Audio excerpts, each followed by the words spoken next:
Oke, baik. Halo semuanya. Selamat berjumpa lagi di video kali ini yang akan membahas tentang proses glikogenolisis atau pembongkaran glikogen menjadi glukosa.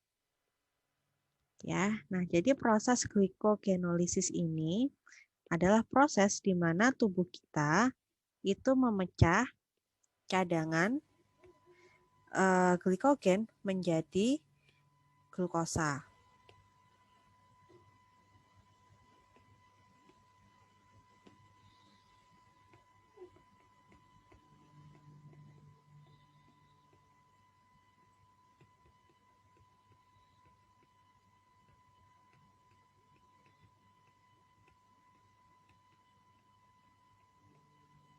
Nah, karena seperti yang kita ketahui, glikogen ini hanya ada di dua tempat ya. Glikogen itu hanya ada di hati dan juga ada di otot. Nah, glikogen yang ada di hati itu bisa dipecah menjadi glukosa, kemudian bisa diedarkan ke seluruh tubuh melalui peredaran darah ya.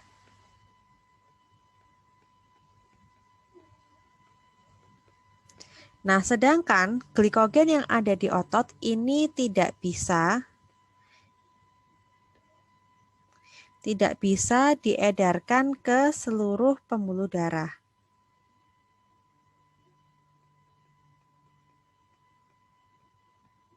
Jadi, dia hanya bisa dapat digunakan untuk memenuhi kebutuhan energi pada otot saja gitu ya. Jadi dia nggak bisa menyuplai kebutuhan glukosa di luar jaringannya. Beda dengan hati. Kalau glikogen di hati itu masih bisa digunakan untuk dikirimkan ke seluruh tubuh lewat peredaran darah. Tapi kalau di otot itu nggak bisa. Nah, proses pemecahan glikogen menjadi glukosa itu memiliki 3 tahapan ya. Jadi ada 3 tahapan, yaitu yang pertama adalah fosforilasi, kemudian ada remodeling, dan ada konversi. Nah, ini ya, jadi ini 1, ini 2, ini 3. Tuh. Nah, bagaimana detailnya? Mari kita simak lebih lanjut di video berikut ini.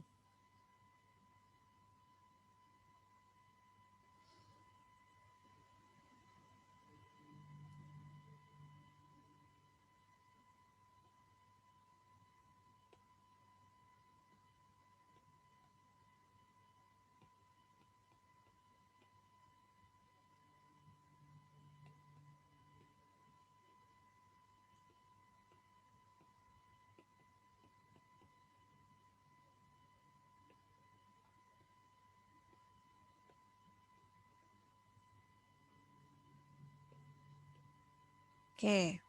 Nah, tahapan glikogenolisis yang pertama itu tadi saya sudah sebutkan ya, dimulai dari proses fosforilasi. Nah, apa itu proses fosforilasi? Jadi proses fosforilasi itu adalah proses di mana kita memecah ikatan antar molekul glukosa pada glikogen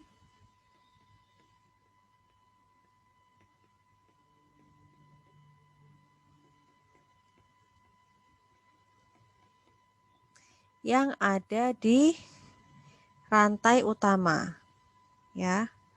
Nah, jadi kalau di proses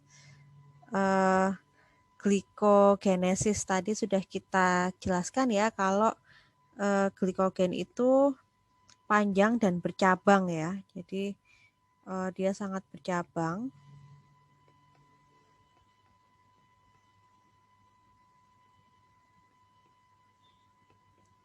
Ya, misal seperti ini, kemudian ini ujungnya ada protein glikogenin, ya, dan ada di sini rantai cabangnya.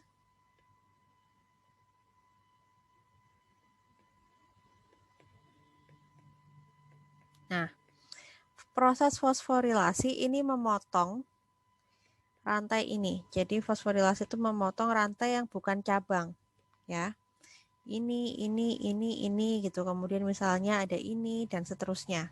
Gitu ya. Jadi dia akan memotong hingga mencapai limit dextrin.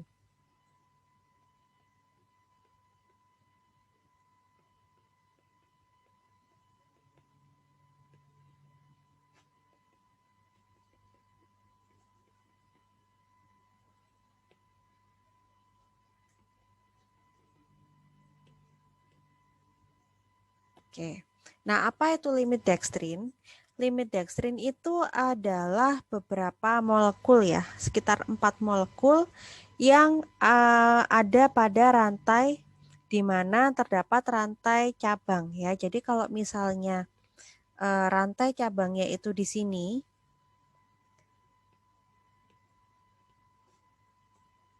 nah berarti limit dextrinnya adalah 4 molekul dari sini. Ini 1, 2, 3, 4 gitu ya. Ini juga ke sini juga sama 1, 1, 2, 3, 4. Jadi ini nggak bisa dipecah nih harusnya. Saya hapus yang merah-merah ini. Oke. Jadi bisa mecahnya itu dari sini, dari sini ya, C ke-5 sampai ke-4 ini masih bisa dipecah. Tapi dari sini ke sini nggak bisa, kemudian juga dari mulai ini ya, dari mulai rantai C ke-1, 2, 1, 2, 3, 4 ini nggak bisa dipecah ya. Kemudian juga ke sini 1, 2, 3, 4 ya ini nggak bisa dipecah. Sedangkan kalau yang dari 5, 6, 6, 7 dan seterusnya ini masih bisa dipecah gitu. Ya. Nah, proses fosforilasi ini dibantu oleh enzim yang namanya glikogen fosforilase. Nah, bagaimana dia bekerjanya? Jadi kalau kita lihat lebih dalam lagi, bentuk glikogen tuh kayak gini. Ini misalnya adalah glikogenin ya.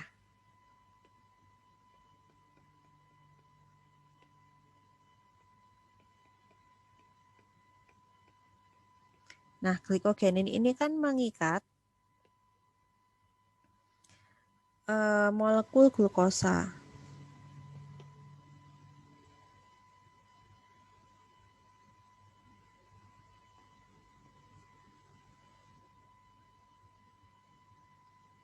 Nih ya.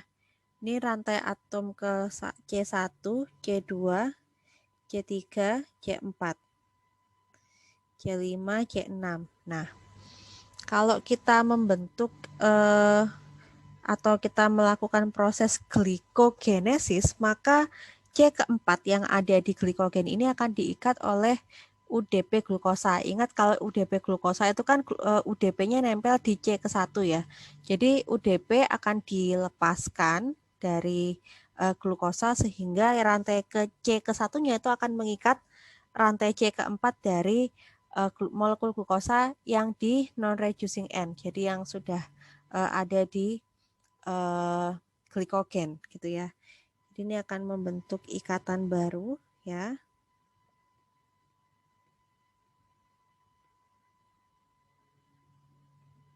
Nah, ini ya. Jadi ini 1, 2,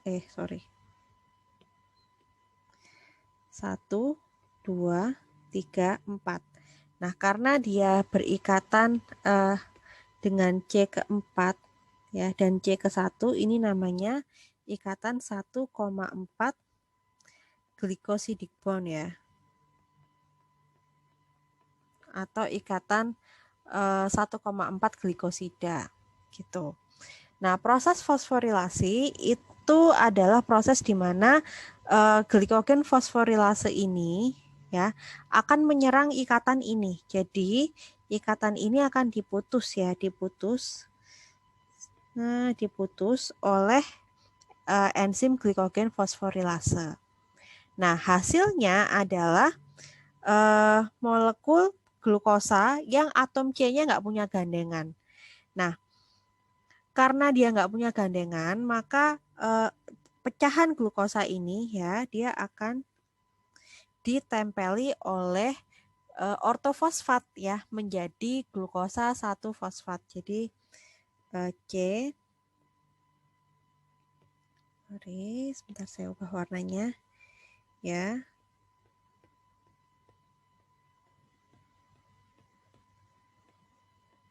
Ini yang sudah nggak punya gandengan ini ya, itu akan digandeng oleh ortofosfat.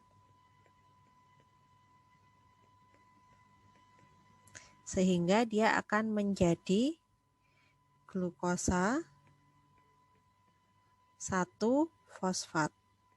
Ya, karena dia mengikat satu molekul fosfat di rantai C ke 1. Oke, nah proses pembelahan ini akan terus terjadi sampai nanti tubuh kita mengenali atau enzim glikogen fosforilase ini mengenali yang namanya limit dextrin tadi ya, 4 molekul glukosa dihitung dari rantai cabangnya. Nah, kalau sudah mencapai limit dextrin ya, jadi misalnya yang ini sudah habis, ini habis ya, saya sudah dipotong oleh fosforilase, ya sampai ke sini karena ini sudah limitnya ya 1, 2, 3, 4, sorry. Ini masih bisa ya 1, 2, 3, 4. Ini juga misalnya ya sudah 1, 2, 3, 4 ya. Nah, selanjutnya si glikogen fosforilase ini akan inaktif. Jadi kalau sudah mencapai limit dextrin,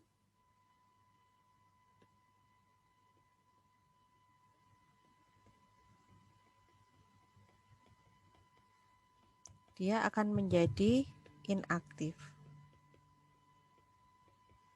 Nah, kemudian apakah pemecahan itu berhenti? Enggak ya, pemecahan itu enggak berhenti, tapi pemecahan akan dilanjutkan oleh enzim yang kedua ya, di mana pada proses ini dinamakan proses remodeling.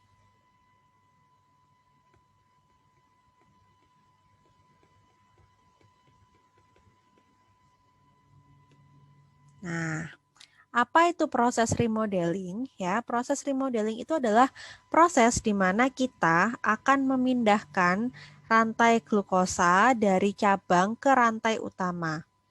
Jadi kalau tadi itu bentuknya glukosanya adalah ini ujung glikogenin, kemudian ada molekul glukosanya.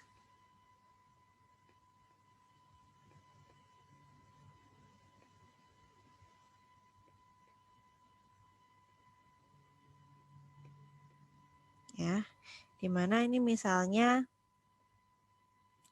cabangnya ada di sini ya, jadi di sini ada ini.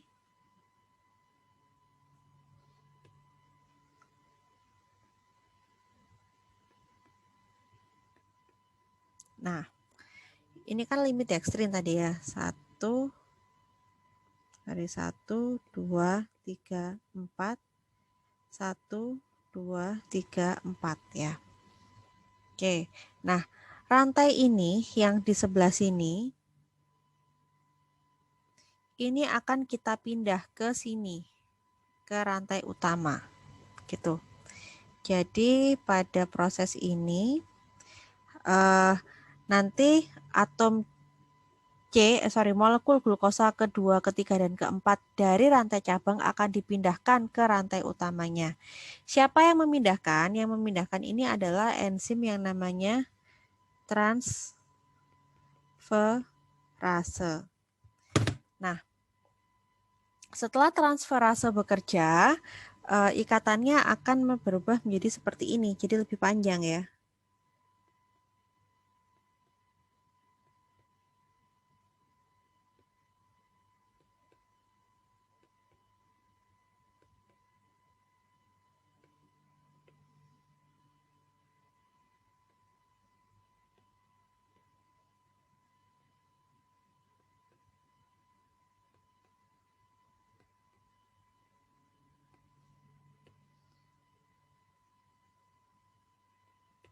Oke, dan yang tersisa tinggal 1 molekul di cabangnya. Itu. Jadi di sini yang 1,1234 ini 1, 2, 3, 4 yang aslinya di rantai utama dan ada pindahan dari sini ya. Jadi ini dari rantai ke-4, 3, 2 gitu ya. Jadi rantai-rantai ini akan dipindahkan ke rantai utama. Menyisakan 1 molekul saja, 1 molekul glukosa saja. Ini. Nah, molekul ini nanti akan diputus gitu ya, diputus supaya nggak punya rantai cabang lagi. Karena enzim fosforilase itu baru bisa bekerja kalau rantai cabangnya udah nggak ada. Nah, siapa yang memutus ini?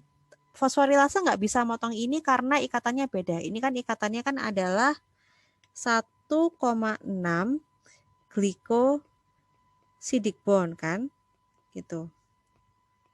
Jadi kan ini adalah ikatan dari atom C pertama dan atom C ke-6 gitu dari gugus glukosa. Karena ini beda, yang nyerang bukan fosforilase ya. Yang memutus rantai ini itu adalah yang namanya enzim 1,6 glukosidase. Jadi 1,6 glukosidase ini akan memutus ini sehingga nanti substrat ini akan bebas. Kemudian setelah bebas dia juga sama seperti sebelumnya ya, akan ditempeli dengan ortofosfat sehingga menjadi glukosa 1 fosfat. Ditambah ortofosfat menjadi glukosa 1 fosfat. Nah, kalau sudah ini hilang, berarti kan tinggal tersisa ikatan yang lurus saja ya. Nah, kalau sudah tertinggal ikatan yang lurus saja, ya, tubuh kita akan melakukan fosforilasi kembali, ya. Jadi setelah ini aktif, ya, setelah ini lurus gini, sudah nggak punya cabang lagi, pemecahan ini akan dilanjutkan kembali oleh enzim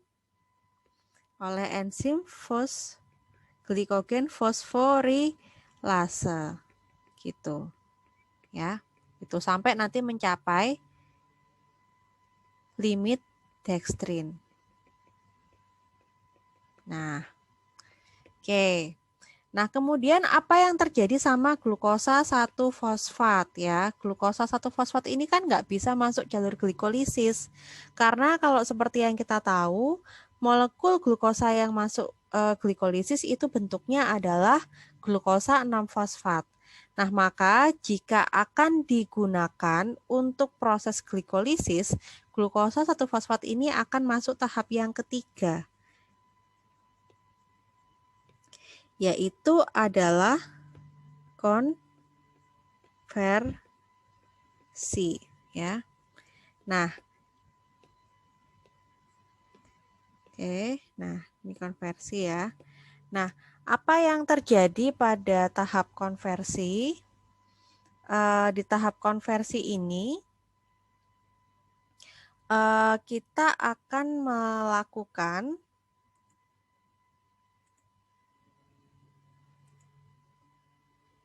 ya.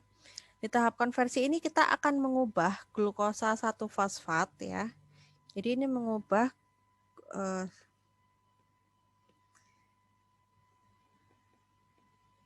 glukosa 1 fosfat menjadi glukosa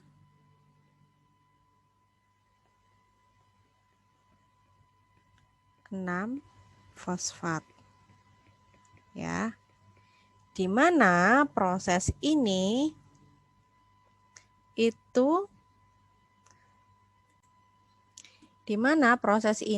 dibantu oleh enzim yang namanya fosfoglucomutase ya. Dan ini sifatnya reversible. Jadi glukosa 6 fosfat bisa diubah menjadi glukosa 1 fosfat dan juga sebaliknya. Oke. Ya, demikian ya. Ini adalah akhir dari proses glikogenolysis ya, di mana hasil akhirnya adalah glukosa 1-fosfat. Nah, apabila kita ingin mengedarkan atau membutuhkan glukosa untuk diedarkan ke bagian tubuh yang lain, maka tubuh kita akan mengkonversi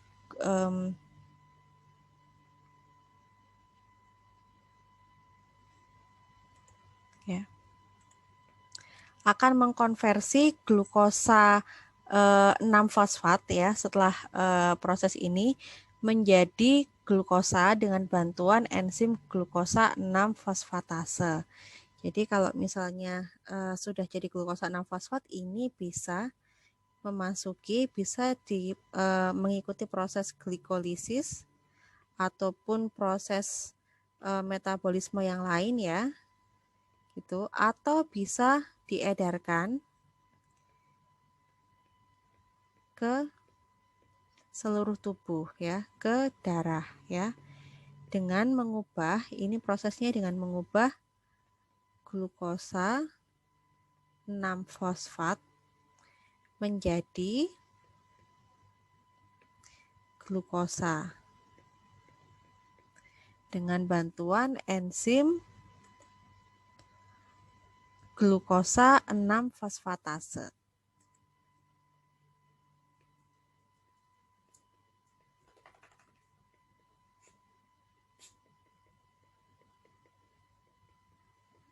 Nah, Oke. Demikian video kali ini. Terima kasih sudah menyimak. Sampai jumpa di video berikutnya.